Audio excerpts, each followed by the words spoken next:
Смотри, какая ирония истории. Сталин за 4 года войны прошел путь от катастрофы под Минском до Рейхстага и водрузил знамя победы в самом логове врага.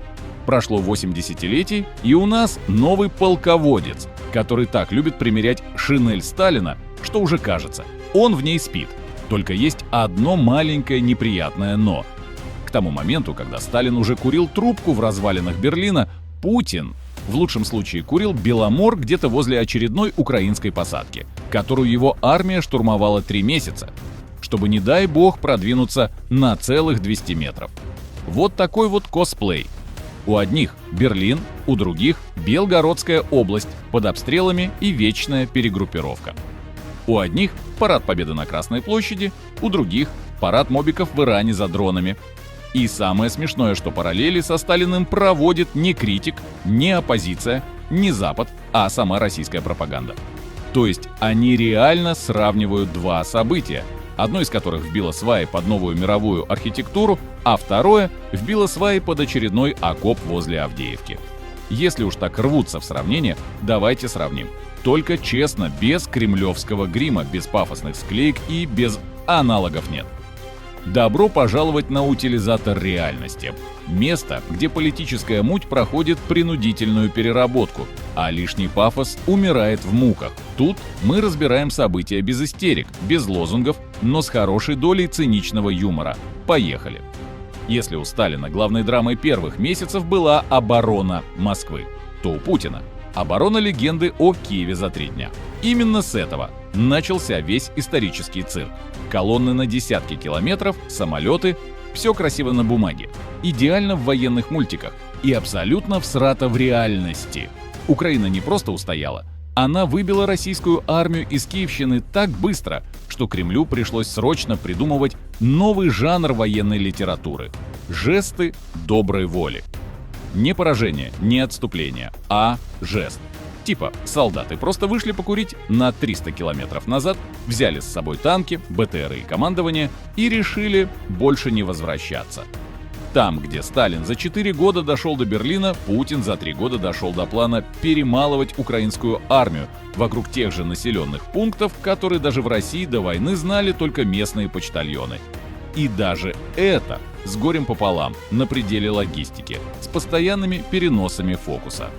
Блицкриг захлебнулся, не начавшись, и вместо Второй Великой Отечественной получился Второй Афганистан, только без гор, одни поля до посадки, за которые тоже приходится платить кровью и пропагандистской фантазией. Все идет по плану. И вот тут начинается самое вкусное, потому что вся эта мифология о величайшей державе неизбежно упирается в самую болезненную правду.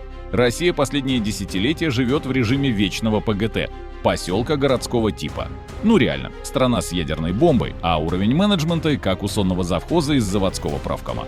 Победы? Да какие победы? Максимум. Перерезать красную ленточку на ремонте старого моста, который ремонтировали те же, кто его и развалил. И чем дальше мы копаем, тем более очевидно становится: вся величие держится на тех же пропагандистских костылях, что и отчеты о районных субботниках. Так что хватит прелюдий. Поехали разбирать, как страна с претензией на империю умудрилась скатиться до уровня ПГТ и продолжать это выдавать за исторические достижения. Окей, вспомним рекламный слоган. «Россия – вторая армия мира». Кто это вообще сказал? Неважно. Эта красивая фраза звучит теперь как издевка. Набор фактов короткий и смертоносный. Техника горит. Не пара десятков, а сотнями. Танки тушатся в полях, кормят местных фермеров металлоломом, а в Телеграме из них делают арт-инсталляции для иностранных музеев. Армата в сказках, а на фронте Т-62 из музея. Они их будто собирают ради ретро-парада. Старые агрегаты, без нормального ПТЗ, без современных ПН, с запчастями на коленке. Боеприпасы на счету, логистика, как в старой компьютерной стратегии с багами. Закажи сами себе подкрепление и молись, чтобы его не угнали по пути. Профессиональные части выжаты, в бой идут мобики, зэки и временные сокращения. Словом, кто попался?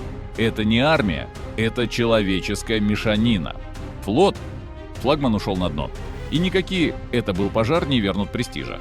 А инженерные хиты в стиле супероружия стали мемом. Итог. Пока пропаганда рисует диаграммы мощности, реальность показывает деградация. Вторая в рейтингах. Да, но не по мощи, а по уровню позора. Народ шепчет. А зачем было все это? И шепот растет. Есть такая штука. Международная репутация государства. Это как кредитная история, только глобальная. Один раз облажался, и весь мир вечно помнит, вытирая ноги о твое имя. И вот Россия умудрилась не просто испортить свою глобальную кредитку, а спалить ее нахрен вместе с банком. Когда-то Кремль продавал миру красивую сказку. Мы – великая держава. Нас уважают, с нами считаются, нам завидуют, нас боятся. По факту бояться перестали, уважать тем более. А завидовать – только если ты фанат очередей за сахаром. Международные площадки, которые раньше хотя бы имитировали дружелюбие, теперь относятся к России как к тому странному дяде на семейном застолье, которого приглашать неудобно, но и рядом сажать нельзя. Даже государства, которые десятилетиями сидели в тени и молчали, теперь открыто говорят: «Товарищи, вы там в Москве вообще охренели». А Украина, вот парадокс, выросла на этом фоне как на дрожжах, когда у одного соседа крышу отрывает, а второй стоит, держится и еще шутит на фоне разрушенных городов. Угадай, кто вызывает уважение у мира. Но самое смешное – реакция Путина. Человек искренне верит, что если достаточно громко в телевизоре повторять «нас хотят уничтожить», то страны G7 скажут: тогда ладно, возвращайтесь, пожалуйста, на саммит. Мы тут место освободили. Международная репутация России превратилась в токсичный актив. Работать с ней, как подписывать контракт с человеком, который идет навстречу в бронежилете, таскает с собой георгиевскую ленточку и объясняет все историческими причинами. И что в итоге? Мир перестал относиться к России как к игроку. Теперь она персонаж. Причем комический. Такой, который выходит на сцену, орет что-то про ядерные ракеты, спотыкается о собственные санкции и улетает за кулисы под свист. И если раньше отношения с Москвой были хотя бы прагматичными, то теперь они стали как свидание вслепую, о котором все потом жалуются. Да, мы попробовали один раз, больше не хотим говорить об этом. Украина же за эти годы стала символом сопротивления и адекватности. Да-да, адекватность теперь тоже глобальная валюта. Когда в твоей стране CEO, военные, айтишники, студенты и бабушки на велосипедах говорят примерно одно и то же. Мир это уважает. А Россия, она теперь как тот чувак, который приходит на чужую свадьбу, кидает со стола торт, обвиняет всех в нацизме и обещает всех победить. Никто уже не думает: «Вау, он серьезный». Все думают, как бы его вывести, пока он снова ничего не сжег. История любит сравнение, но еще больше она любит иронию. А с Путиным и его попыткой косплеить Сталина ирония получилась такая жирная, что ее можно намазывать на хлеб. Сталин, нравится он кому-то или нет, строил империю индустрией, дисциплиной, паранойей и миллионами жертв.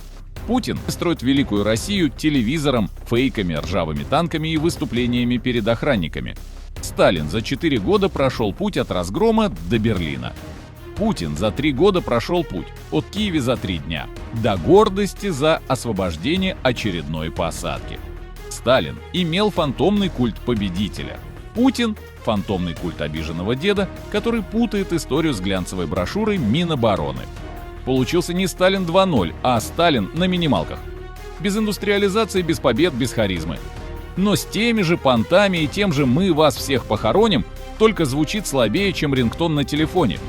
И в итоге весь этот великий геополитический рывок оказался не походом на Запад, а походом в международное одиночество, где компанию России составляют Иран, КНДР и пара диктаторов, которым тоже больше не с кем пить.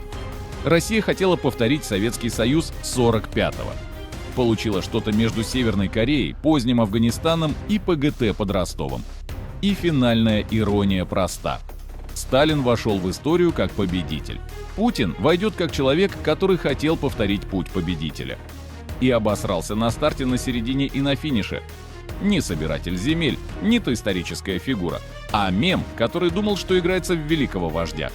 А в итоге стал героем телеграм-шуточек про жесты доброй воли и перегруппировку лицом вниз. История уже вынесла вердикт. Косплей провален. Роль не засчитана. Станиславский бы не поверил. Если досмотрел до конца, респект. Спасибо, что тратишь свое время на контент, который не пытается делать тебе массаж мозга. Подписывайся, ставь лайк, ну и напиши в комментах, что хочешь разобрать в следующих выпусках. Увидимся в следующей серии утилизации.